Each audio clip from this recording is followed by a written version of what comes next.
Shalom semuanya dimanapun berada, semoga teman-teman semua di dalam keadaan sehat. Pada hari ini saya akan membagikan renungan bagi kita dan semoga teman-teman yang mendengarkan boleh terberkati. Tema kita pada hari ini yaitu mencintai firman Tuhan. Kalau kita melihat banyak fakta pada hari ini, orang rela menukar segala sesuatu yang bahkan itu sangat bernilai baginya demi harta. Namun pada saat ini, Tuhan mengajarkan kita bahwa mencintai firman Tuhan itu jauh lebih penting dari apapun juga. Mencintai firman Tuhan bukan hanya bersedia mendengar, tapi juga menaatinya. Ketika seseorang mengatakan bahwa dia mencintai firman, maka ia akan berusaha untuk menghidupi dan melakukan firman itu di dalam kehidupannya. Lalu pertanyaannya adalah mengapa kita perlu mencintai firman Tuhan lebih daripada harta yang kita miliki? Yang pertama adalah karena firman Tuhan itu memberikan hikmat bagi kita sebagai anak-anak Tuhan. Di dalam Mazmur 119 ayat 97 sampai 98 mengatakan, "Betapa aku cintai Tauratmu, aku merenungkannya sepanjang hari. Perintahmu membuat aku lebih bijaksana daripada musuh-musuhku, sebab selama-lamanya itu ada padaku." Orang yang mencintai firman Tuhan, maka firman Tuhan tersebut pasti akan mampu memberikan hikmat baginya untuk menjalani kehidupannya. Sedangkan orang yang memiliki hikmat, artinya mampu membedakan mana yang benar dan mana yang salah. Jadi jelas bahwa pada akhirnya kita mengetahui bahwa hikmat Allah yang memampukan kita untuk menghadapi berbagai tantangan dan godaan. Dan untuk memenangkan tantangan, maka kita perlu membuktikan hikmat daripada Tuhan.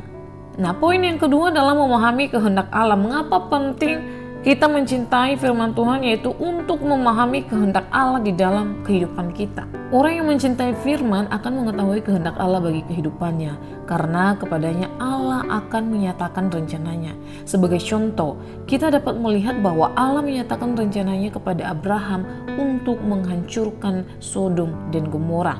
Allah juga menyatakan rencananya kepada Nuh untuk menghancurkan seluruh isi bumi.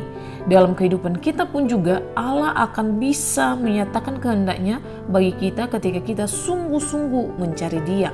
Poin yang ketiga yaitu memberikan kemenangan. Kenapa kita harus mencintai firman Tuhan, yaitu firman Tuhan mampu memberikan kita kemenangan. Di dalam Mazmur 1 ayat 1-3 jelas menyatakan bahwa cinta akan firman Tuhan juga membawa janji kemenangan. Yosua dalam awal kepemimpinannya mengalami tekanan dan ketakutan luar biasa, tetapi pada akhirnya ia mengalami kemenangan karena berpegang pada janji firman Tuhan. Kita bisa melihat di dalam Yosua 1 ayat 7 sampai yang ke-8. Dalam kehidupan kita, apa yang kita takuti saat ini? Apakah itu masalah kesehatan, keuangan, rumah tangga, pekerjaan, atau bisnis? Beri tempat untuk Tuhan bertindak.